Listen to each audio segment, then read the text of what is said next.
Morning, my name's John Milburn. I was in tech product management my whole career here in Austin. I went to work at Pragmatic Marketing for 10 years, and then for the last 6, I've been consulting. I'm going to try something really creative today, so I appreciate you guys being up kind of near the front. I mentioned in the intro this morning, and hopefully you all voted for me, that it's going to be more of a town hall. I will tell you that through working with clients over the last 6 years, you cannot learn all the tools for ideation. There are just too many of them. But you all probably have a lot of good experience or knowledge about maybe what you used for ideation. So I'm actually going to use a tool here. I'm going to present a little bit of information. I'm going to provide a framework for how you can really start honing in on where do we need tools and where do we have the biggest gaps? Or I guess that's the same thing, but where do we need tools? Where in our process? And what tool am I using that maybe is it for a different reason, but I'm figuring out how to make it work over here. That's kind of my graphic. If you all have heard the old saying, when you have a hammer, everything looks like a nail. Well, you know, if we're using Jira for ideation, maybe it's not the best, but it probably could work. So what we're going to do is we're actually going to switch to a little tool. Anyone in here ever heard of Mentimeter? Mentimeter? Yeah, 4 or 5 of you. I just learned about this a few weeks ago, but it's a way for you all to actually provide your opinion or input, and then on the screen it's going to give you the feedback. It's going to consolidate your data and give you the report. So a little bit later in the 30 minutes, I'm going to give you a URL. I also have a scan code. You can just take the picture and enter in data, and then we're going to talk about it. We're going to talk about where do you struggle? What have you found works for you very well? Okay? So I'm going to talk about a few tools that are used at different stages that I think many of us may be familiar with, but hold your conversation to when we start doing the survey and the feedback from the group. And then I'd love to hear from you. By the way, I've attended 3 AI sessions today, and this isn't AI, okay? This isn't ChatGPT. It is day-to-day product management, blocking and tackling, okay? It's really what we're going to talk about today. What tools are most effective for you in that day-to-day, workaday world? Anything before we get started? Everybody good? All right, so here we go. I understand I got a 1-day-old version of this slide, and it didn't have 280 group. So Tom Evans, sorry about that, but 280 group was one of the sponsors. I, by the way, was on the board of this great body several years ago, and the fact that you can get free sandwiches, the fact that you have this facility, you know, I tell you what, product camps wouldn't survive without the sponsors. So they're very, very appreciated. If you have a chance to thank them, please do. If your company's the type that would invest, think about being a sponsor at one of the later ones. One of the rules that they didn't point out this morning that's been standard in product camps since day one, and that's what they call the 2-foot rule, okay? And the 2-foot rule is if you're in a session and it really isn't what you wanted, like if y'all came here and thought you were going to learn about AI tools, then you put your feet on the floor and you get the hell out and go to another one, right? Nobody takes that personal because we have a lot of smart people here teaching a lot of different things. And that's called the 2-foot rule from the old product camps. So thank you to the sponsors. Here's my one slide with about 400 builds in it, okay? What I want you to think about, and because I was in training, because I have been working with some really what I think are leading edge companies, this whole idea of the product lifecycle phases, you know, maybe sometimes we need a little bit of refresher. And I'm going to use this as a framework to talk about what tools you need or are using at the different phases. So when you think about it, First phase, discovery. Everybody talks about identifying market problems. The discovery tools that you need to be thinking about are, am I talking about prospect customers?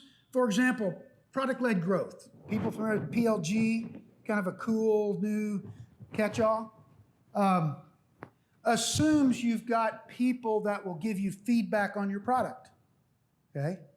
Well, maybe you have a nascent product that nobody's using, or they haven't even downloaded your eval license, okay?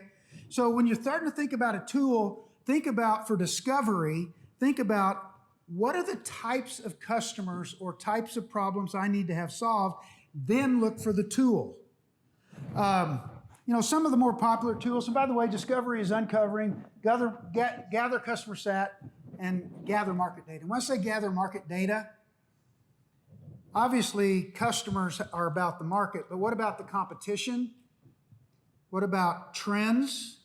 What about standards? What about compliance requirements? All of those are discovery activities.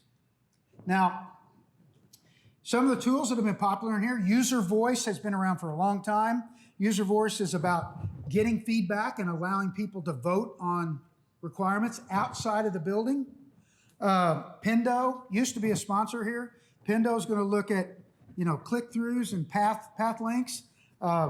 There's something called Maze. Amplitude is going to do quantitative analysis of data. So you got a whole bunch of data, but you need to do a bunch of analysis about it. Tableau is very similar. I will tell you, though, that from my experience and what you're going to hear if you ever go to a 280 group or you go to pragmatic training is that the qualitative contextual data in discovery is where you often find those gems. You don't just find them in the database, you find them through customer interviews, you find it through empathetic listening. So discovery tool is interviews, but it's not automated. Collecting the data, filing it, organizing it, and now analyzing it is automated. And I will tell you that 6 years consulting out there, making some great money and working with some super companies, many of them still use Excel. And I know Ben down here doesn't like the word Excel, he cringes, but they still are entering data there, right? Automating that collection and analyzing is a big gap for tools for many companies, but it doesn't replace the actual interviews themselves, okay? Secondly is really this phase called ideation. I've collected market problems, I've collected market data, now then I want to collect inputs and come up with new ideas. Fellow up here just a little while ago was talking about an ideation session. You can have brainstorming sessions, but once again, you need to think about, in your ideation, are you going to include externals or only is it internal ideation? Different tools will appeal for both of those jobs to be done, okay? One tool may work better for internal, another for external. Exposing a client to your confidential plan data and letting them vote on it sometimes is a little scary for companies, okay? Some of the popular ideation tools, Slack, obviously. Just Zoom meetings could be an ideation tool. Miro is one of the most popular. As you all know, Miro is just really cool to have groupthink. Product Board has a product. AHA has a capability in their product to do some ideation and brainstorming. And Confluence has several tools. Atlassian, Confluence have several tools for ideation. Okay?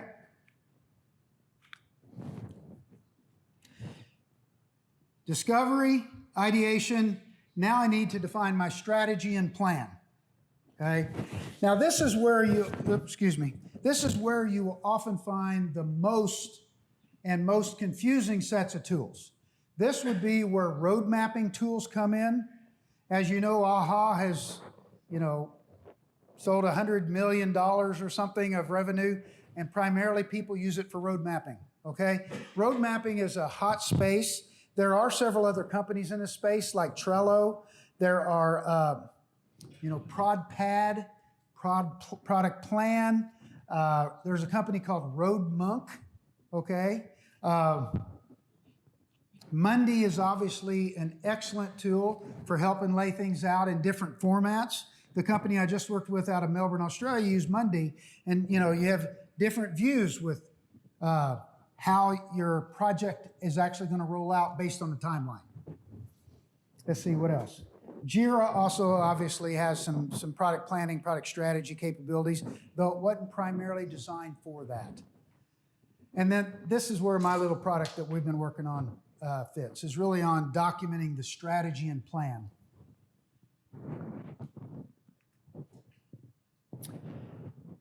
So then we get to requirements, right? We get to requirements, documenting those user stories, putting them into some kind of grouping like epics or goals, features. This is the handoff to your engineering team. This is what you will use to really help make sure that product management is defining what goes on the shelf correctly, and when things change, you can adapt. I always had heard, what's the difference between product management, product marketing? And product management's job is to make sure we have the right product on the shelf. Product marketing's job is to make sure that product jumps off the shelf. Okay? Product management, Jira is a very, respected and well-used tool for communicating requirements to engineering. Engineers love it. But be careful that, like the hammer and the screw, you don't use Jira for a lot of things it really wasn't designed to do. We're going to talk about strategic product management activities and the roles and tasks you need to get done, not using a development tool for something that you need to have done that doesn't really fit. In this space, besides Jira, you have something called JAMA. AHA has recently come out with a competitor to Jira that's a requirements kind of product. I don't know how well it's being accepted. I worked at IBM. I was a new employee at IBM 3 times. I could tell you a story over a beer about that one. But they acquired a company years ago called Caliber that has a product called Doors, okay? Doors is a IBM Shop Enterprise requirements product. You have Rec Suite, and obviously with Microsoft, you have Azure. So all of these products address that problem of how do I actually define releases, how do I prioritize requirements and communicate between planning and engineering, okay? Project management. We as product managers would like to say, though I used to be a project manager, I'm not one anymore, right? But I will tell you that you oftentimes have to wear those hats. Project management can pull you away from your core responsibility as product manager because tracking, adjusting, continue to adapt to the changes in resources and time takes a lot of focus. Now, I know I've been working with agile and lean companies, and I know we really don't have project managers anymore. We have scrum masters. The responsibility for the project is the team, right? But I will also argue that the executives and the financial people still want to have some clue about what we're shipping when, okay? And whenever the fit hits the shan, right, and we have a budget cut, what are we going to cut, okay? So project managers or that activity is still an important part of our product lifecycle management. And there's a boatload of tools there in project management. There's Monday, Jira with Confluence can be used for that. A company here in Austin called PlanView. Does anybody here have PlanView? I don't run into that. They used to be a sponsor of Product Camp, and they were out on North Mopac, and I think they got acquired. They were acquired for like a couple $1 billion, I think, but they have an enterprise class project management tool that also has plugins. Scoro, Hive, Asana, Trello, Microsoft Project, all approach this need of tracking resources, tracking time, tracking deliverables. Okay?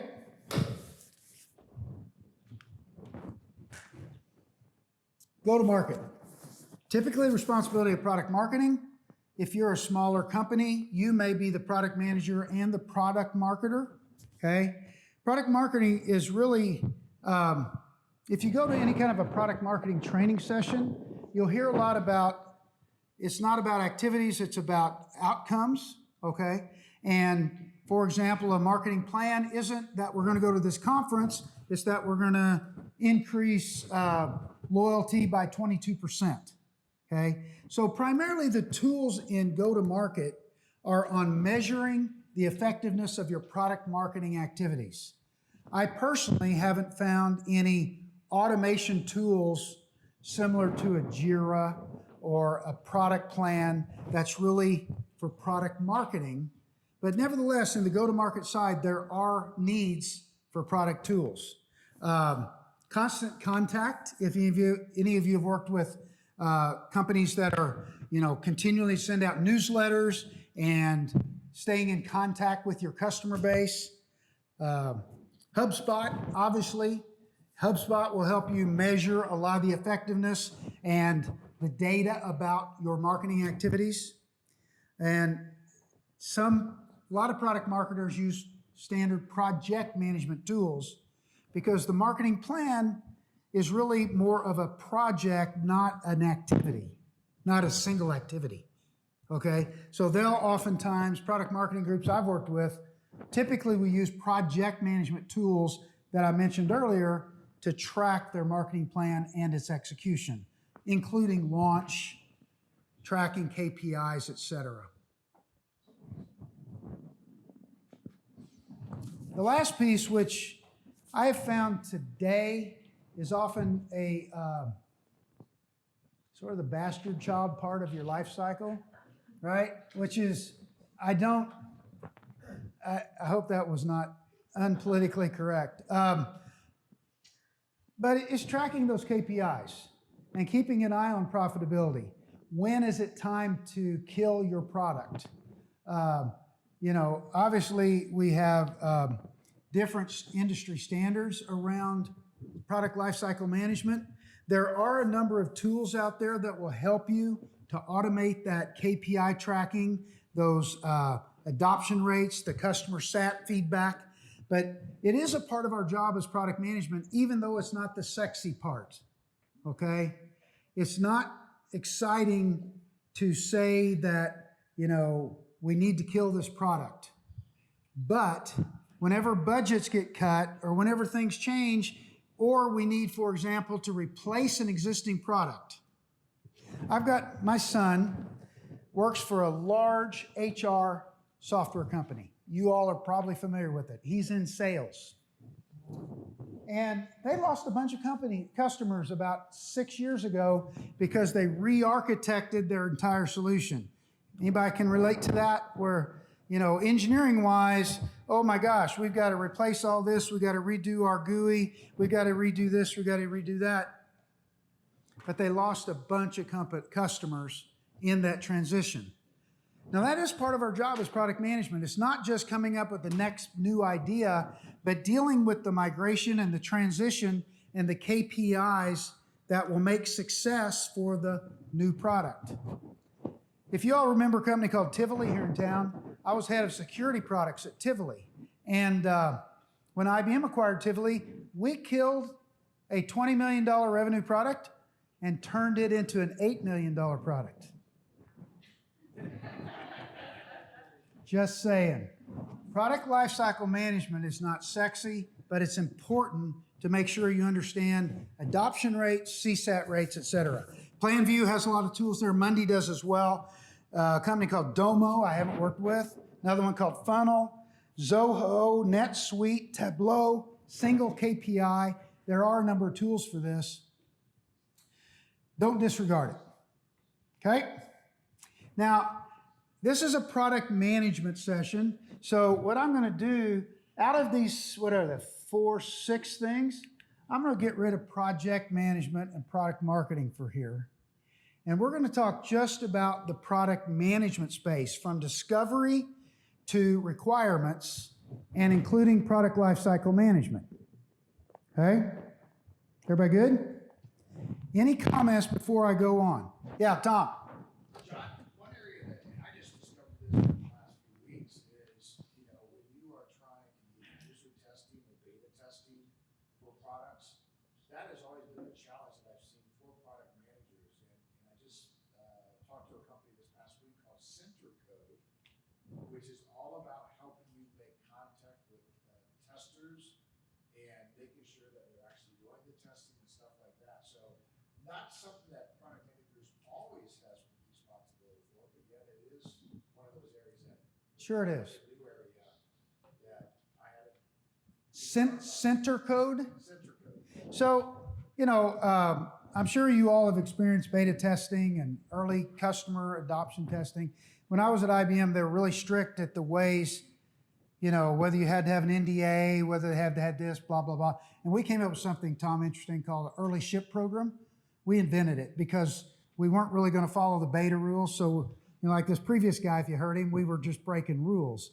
But, when beta originally started, God, I feel old. When beta testing started, it was about quality. Does this product stand up? Okay? And now it's for validation or prospecting, and oftentimes used to get those early adopters of your product. Okay?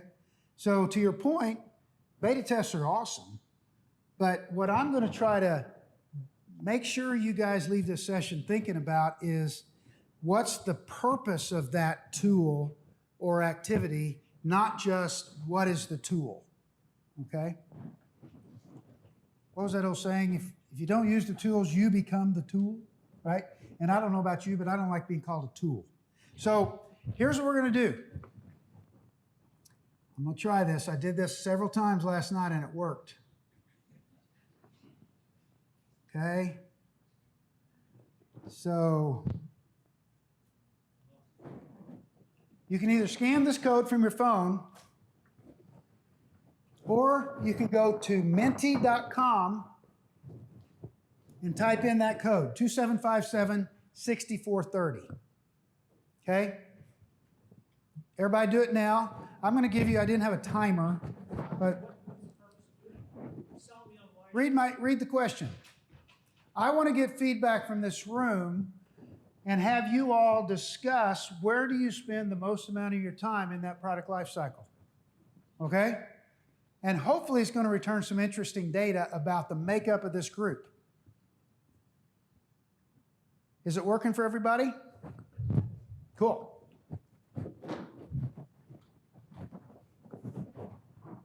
I guess I should have said what was the purpose of it. Yeah. Sorry about that. The purpose of it is to, when I kicked this off, I talked about a town hall. I want us to see where people are spending the most amount of their time and then discuss what are the tools in that area that they have found that work very well. Okay? I'm going to give you guys about 2 more minutes. I have a question. Where does product improvements or bug fixes, where does that fall?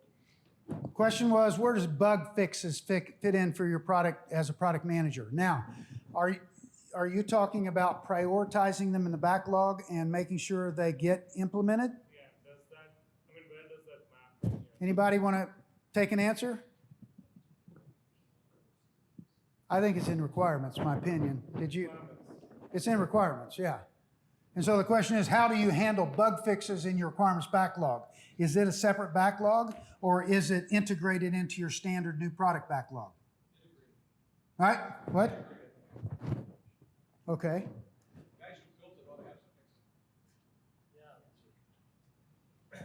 Well, we're self-managing teams today. I mean, it's cool. Let's just go fix the bug as a team. Kumbaya, right?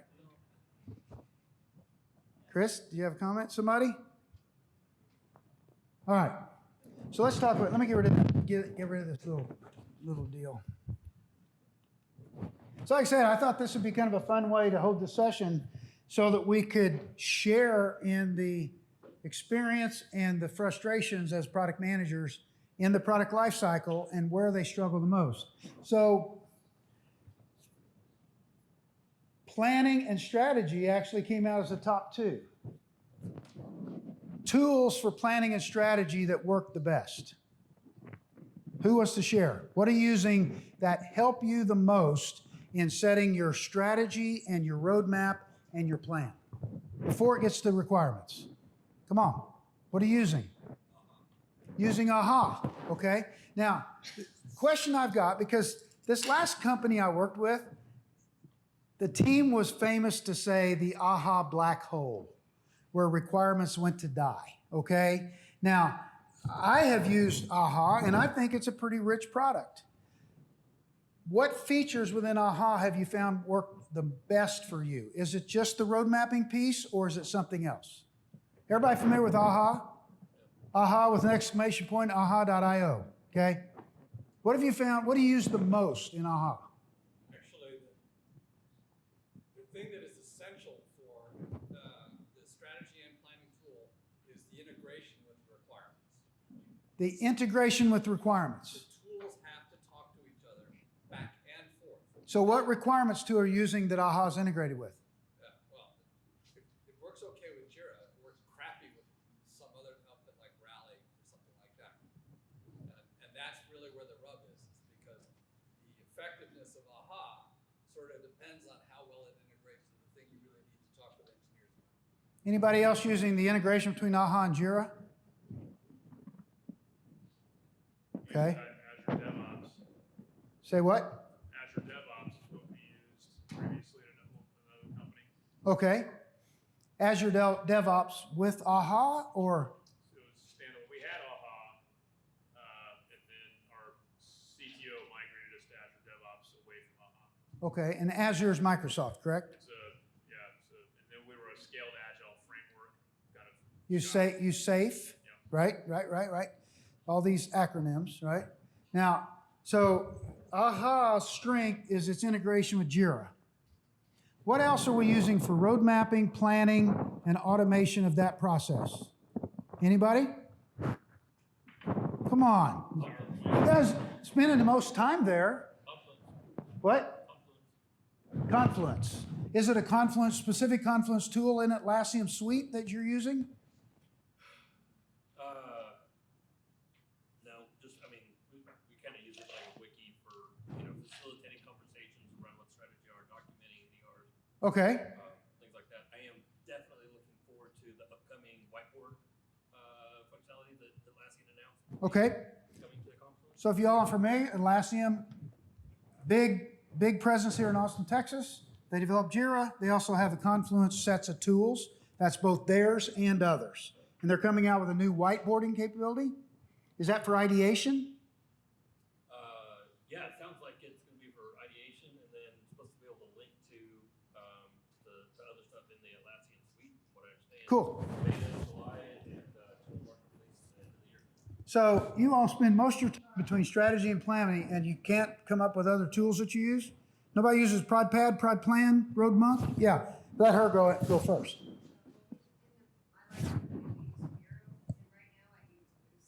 And right now using what? Lucid. Okay. It's just a whiteboard. Yeah, isn't Lucid kind of like a Miro kind of thing? But you're using it for strategy and planning, not for ideation. Use it for ideation, but you're also using it as a visual way to communicate your plan. Cool. And like I said, guys, use the 2-foot rule if this isn't fitting what you need. But my point here is that there's so many tools out there that maybe we might uncover that jewel. What I'm trying to get you to do is just think about where do we have the gaps, and if I want to go push for a tool, let me make sure I push in the right area. That was the idea. So ideation, you use Lucid, okay? Many of you use Miro. Why don't you spend much time in ideation? Anybody? I do. Ben does. Yeah. So you spend a great deal of time in ideation. What stage is your company and your product? Mature? Yeah. Well, so the company's mature, 160-year-old company. My product is the new next generation platform. So, Okay. most of my product has gone from 0 to 1, and we're taking it from 1 to many. Okay. So he's in a he's in an established company, but they're coming out with the new architecture. So he's spending a lot of time in ideation. And what do you use for that?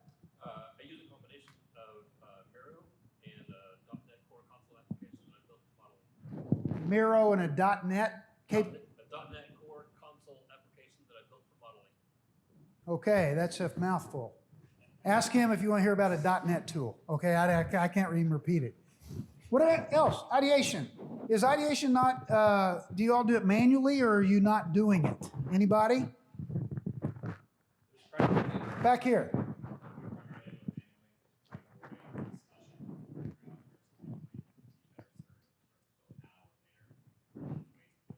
And one thing I've always been curious about, when you do that, what is the follow-up deliverable you make to the stakeholders that participated in the ideation?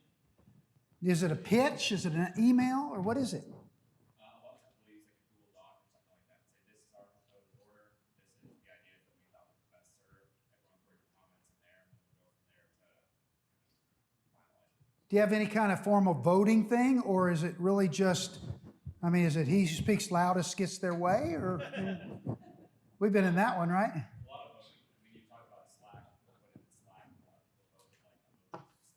Okay, all right, cool. Anybody else? So ideation's low, life cycle management. Yeah, over here. I'm sorry, a couple of you. Yeah. Oh, use what? Figma. Figma. I saw Figma popped up a lot when I was doing the research. Plugs in with our design stuff. So And it's for ideation? yeah, there's FigJam boards. Okay. Same thing as Miro, but it's a connected tool. Anybody else use Figma? Yeah, okay, I didn't include that. Now, is that spelled F-Y? F-I. F-I-G-M-A. There was another comment right here. You. You were going to say Figma as well.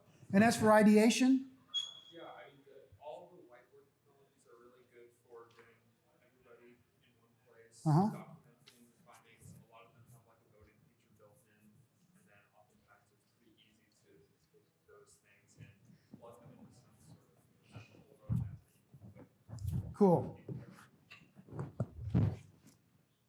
Next question, and then I think I'm getting the hook.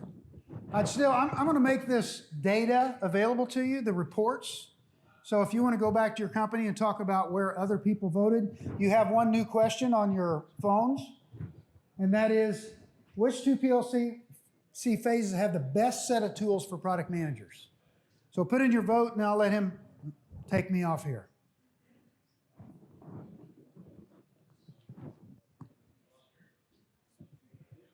Not surprising with the big green. So while people are voting, I can tell you one tool that nobody's brought up yet, but I really like, that cuts across several of these, which is Notion. Notion. It covers multiple phases of the product lifecycle? So Okay. You can do planning with it, you can do some of your strategy, you can do requirements, a little bit of ideation. It's gotten really powerful over the last few years. All right. All right. Everybody getting in their votes?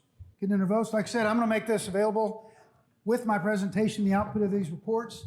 No surprise that requirements is getting far and above the best tools. It looks like for discovery, you guys aren't using many of these user voice, Pendo, analytic kind of tools. Is that true for discovery? Is it qualitative contextual surveys, Survey Monkey? I was going to say, it's like you said, that, you know, your data that you're going to get out of that is qualitative, so it's ring-a-ling, you know? Yeah. And, you know, the biggest issue from personal experience is you get all that great data, but then how do I communicate it and prioritize it and group it? And so I think that's why many people use Excel, because now I can do a sort. Sort, big customer, little customer, sort this, sort that, right? Yeah, believe it or not, I actually use FigJam for that. Use what? I use FigJam for that, believe it or not. So like those utterances, what people say, when I'm trying to do an affinity map, trying to figure out what's in common between all these Right. things, I use FigJam for that. From the contextual data. Yep. Super. Guys, this is something new to pitch this way, but I thought it might be fun to just kind of get shared, maybe not shared ignorance, but shared intelligence in here, okay? So I think I'm done. Once again, John Milburn, I appreciate your time, and have a good rest of your day. Bye.